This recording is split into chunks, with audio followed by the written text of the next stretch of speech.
காங்கிரஸ் கட்சியினுடைய பாதை என்பது சமூக நீதி, உண்மையான சமூக நீதி கிடைக்க வேண்டும் என்றால் யாருக்கெல்லாம் மிகவும் பிற்படுத்தப்பட்ட மிகவும் தாழ்த்தப்பட்ட மக்களுக்கு யாருக்கெல்லாம் இந்த அரசியல் சாசனத்தில் வழங்கப்பட்டிருக்கின்ற இந்த உரிமைகள் கிடைக்காம இருக்கிறதோ அவர்கள் அனைவருக்கும் கிடைக்க வேண்டும் என்பதற்கான இந்த சமூக நீதியினுடைய பாதையை ராகுல் காந்தி அவர்களும் திரு மல்லிகார்ஜுன் கார்கே அவர்களும் எடுத்திருக்கிறார்கள்.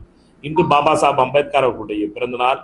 இந்த பிறந்த நாளிலே உண்மையான இந்த சமூக நீதி பாதையை ஒட்டி நடக்க வேண்டியது அனைவருடைய கடமை ஆகும். காங்கிரஸ் கட்சியினுடைய அகமதாபாத் மாநாடு என்பது அதுல மிக முக்கியமான பாதையை வகுத்திருக்கிறது. இதை அடுத்த கட்டத்திற்கு எடுத்துச் செல்வதற்காக காங்கிரஸ் கட்சியினுடைய மாவட்ட அளவிலே செயல் வீரர்கள் கூட்டங்கள் நடக்கப்பட போகின்றன. அந்த செயல் வீரர்கள் கூட்டம் இந்தியா முழுவதும் இருக்கின்ற 843 மாவட்டங்களிலும் அதற்கான செயல் வீரர்கள் நடத்தப்பட போகின்றன. நியாய பாதையை பற்றிய விரிவான தகவல்களை காங்கிரஸ் தொண்டர்களுக்கும் நிர்வாகிகளுக்கும் காங்கிரஸ் கட்சியினுடைய மாவட்ட தலைவர்களும் மற்ற மூத்த தலைவர்களும் வழங்க வேண்டும் என்ற பணியை காங்கிரஸ் கட்சி எடுத்திருக்கிறது. அதே போலவே இந்த பணியை செய்வதற்கு திருமங்கலத்திலே அடுத்த மாதம் முதல் வாரத்திலே மதுரை தெற்கு மாவட்டத்தின் சார்பாக அதற்காக செயல் வீரர் கூட்டமும் நடத்தப்படும் என்பதையும் தெரிவித்துக் கொள்கிறேன். சரியா? அமைச்சர் உடனடியாக நடவடிக்கை எடுத்திருக்கிறார். இதெல்லாம் கண்டிக்கத்தக்கது, அருவருப்பானது. மிகவும் இவர்கள் அதிகாரத்தினுடைய மமதையால் பேசுகிறார்களா என்பது தெரியவில்லை. உடனடியாக முதலமைச்சர் அதற்காக நடவடிக்கை எடுப்பதற்கு முதலமைச்சருக்கு எங்களுடைய பாராட்டுகள்.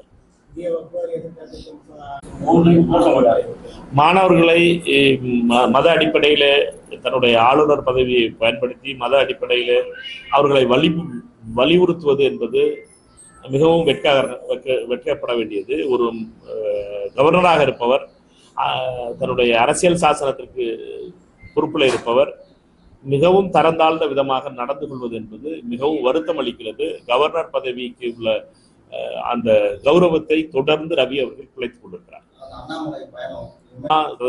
ரயிலை பொறுத்த மட்டும் ரயில்வே துறை அமைச்சர் ரயில் எடுக்கிறதுலதான் கவனமா இருக்காரே ஒழிய ரயில்வே திட்டங்களை பொறுத்த மட்டும் ரயில் விடுவதிலும் நம்முடைய பகுதிக்கு, அதுவும் குறிப்பாக தென் மாவட்டங்களுக்கு தொடர்ந்து ரயில்வேனுடைய கோரிக்கைகளை வைத்து வருகிறோம். அவரை சந்தித்தும் வச்சாச்சு, பாராளுமன்றத்திலையும் பேசியாச்சு, கடிதமும் எழுதியாச்சு.